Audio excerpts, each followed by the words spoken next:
Je viens d'assister à une réunion consacrée à la schizophrénie, puisqu'il y a eu aujourd'hui le lancement d'un portail sur la schizophrénie, en l'occurrence, et à Paris, à l'espace Récamier, EDF Récamier, et j'ai appris beaucoup de choses sur la schizophrénie, notamment lors d'une conversation que j'ai eue avec Fabienne Blin, qui m'a accordé une interview qui va apparaître en même temps que cette vidéo. Et j'ai appris notamment que le mot schizophrénie ne désignait pas spécialement un clivage intérieur, mais une sorte de déconnexion avec le monde extérieur. Et que c'est ça qui créait la schizo, le schisme. Et cette perception, cette description, cette définition m'a paru extrêmement éclairante, si tant est qu'elle soit juste, effectivement, puisqu'elle pose la question de la problématique entre l'émetteur et le récepteur. Et à plusieurs reprises, voyez-vous, sans connaître la schizophrénie, ou en tout cas sans avoir une définition correcte, j'ai souvent décrit les femmes comme des êtres qui étaient dans l'émission beaucoup plus que dans la réception. Plus exactement, qui ont un rapport à la réception extrêmement automatique et qui n'exigent pas de véritable captation de ce qui se passe autour d'elles, puisqu'il est évident que quand on donne à quelqu'un un document à lire, il n'est pas véritablement dans la réception. On lui transmet un document, il le lit, voilà. C'est pas ce qu'on appelle une réception. De même qu'à la limite, la pénétration sexuelle est une réception, certes, mais c'est une réception qui ne passe pas par le mental, si on peut dire. De même, le fait de lire, par exemple, un texte ne passe pas réellement par le mental, à la limite. Par conséquent, j'ai été passionné par le fait que mes descriptions sur le comportement féminin recoupaient en grande partie la pathologie schizophrénique. Ce qui ne veut pas dire du tout que les femmes soient atteintes de pathologie, mais que cette pathologie n'est pas une pathologie, mais est un état normal de la femme. Bon, donc elles sont schizophrènes, mais de façon tout à fait normale, je dirais, en quelque sorte. Bon, bien sûr, il est évident que là, on parle d'un état à peu près normal des choses, et non pas de crise ou d'excès. Dans tous les domaines, il peut y avoir des excès, des dérapages, etc. Mais globalement, pour moi, au vu de cette définition, les femmes sont marquées par une forme de schizophrénie, et ce qui fait que, finalement, lorsqu'elles sont atteintes de schizophrénie, ça n'a pas la même portée que lorsque ce sont les hommes qui sont atteints par la schizophrénie.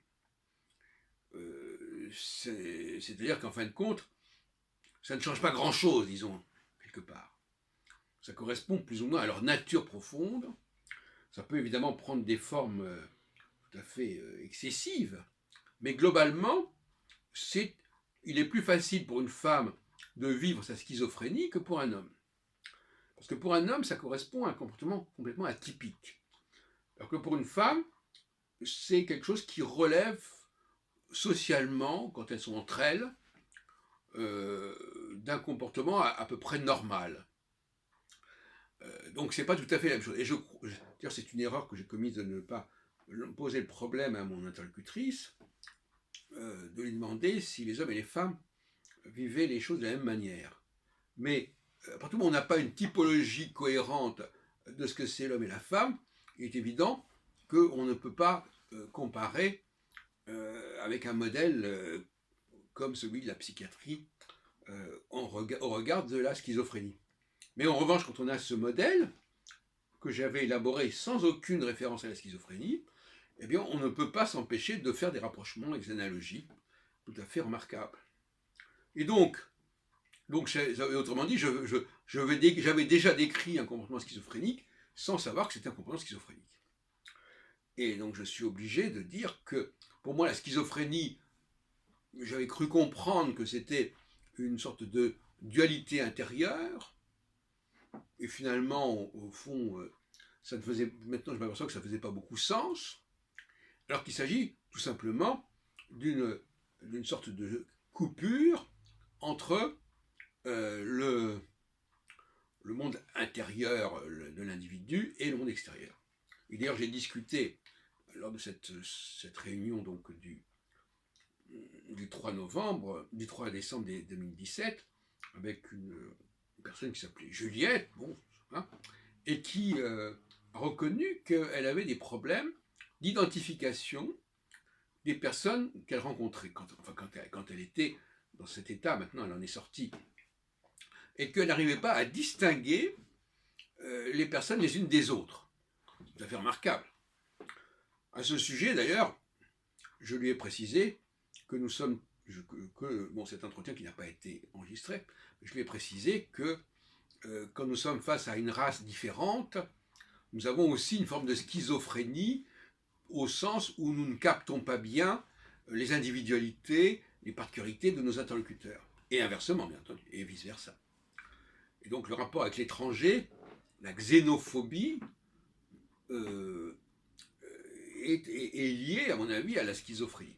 Et puis alors il y a la paranoïa, c'est-à-dire le sentiment de persécution, qui semble être un point très important de la schizophrénie, et qui s'explique très bien à partir du moment où le monde extérieur nous est étranger, il devient forcément menaçant, il devient illisible, il devient indéchiffrable, et par conséquent, on est constamment dans l'imprévisibilité des comportements d'autrui.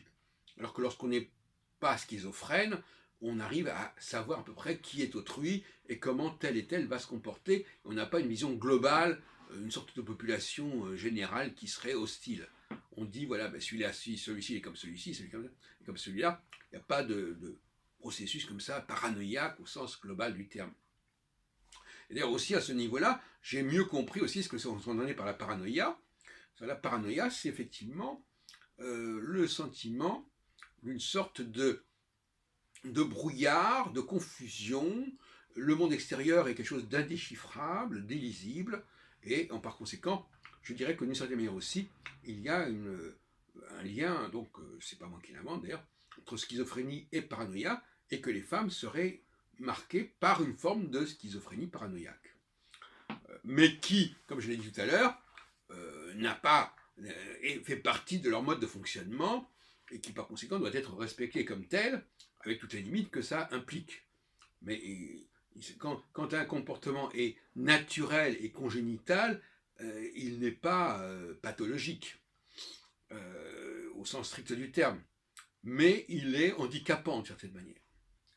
Donc je répète, je renvoie à mes analyses déjà bien anciennes sur les rapports des femmes aux récepteurs, à la dialectique récepteur-émetteur, et j'ai largement insisté depuis plusieurs mois, voire depuis plusieurs années, sur cette idée que les femmes ne sont pas des bons récepteurs. Et d'ailleurs, je l'ai dit, sauf avec les limites que j'ai dit tout à l'heure, c'est-à-dire qu'elles peuvent effectivement récupérer des informations, mais ce sont des informations qui leur sont dictées, en quelque sorte, qui sont dictées par des messages codés, que ce soit le sperme, que ce soit le texte, mais qui ne sont pas, à proprement parler, des modes de réception au sens strict du terme, même si on a l'habitude souvent de considérer que la femme est réceptrice parce que justement, elle reçoit le sperme. À mon avis, c'est un faux débat.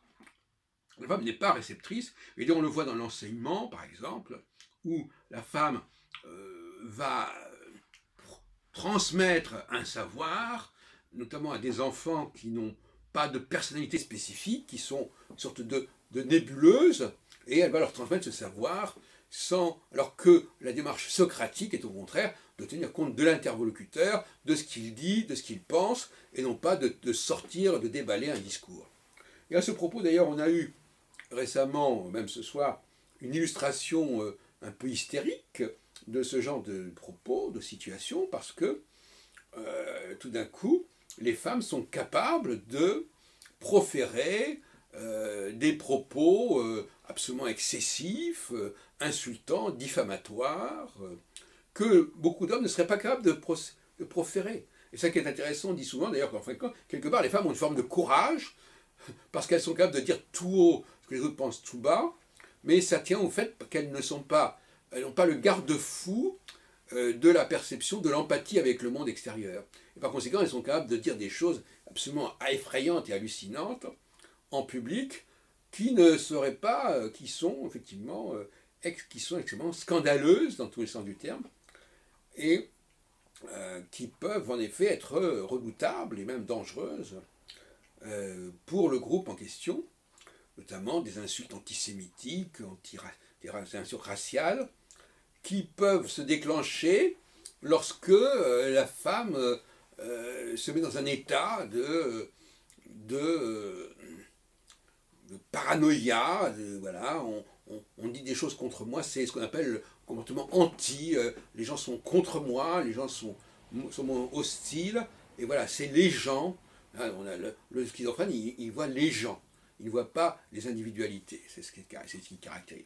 Et l'apprentissage, le traitement du schizophrène, c'est de lui apprendre à savoir distinguer les personnes les unes des autres, et de ne pas avoir une sorte de vision globale, floue de tout le monde, un monde flou autour d'elle.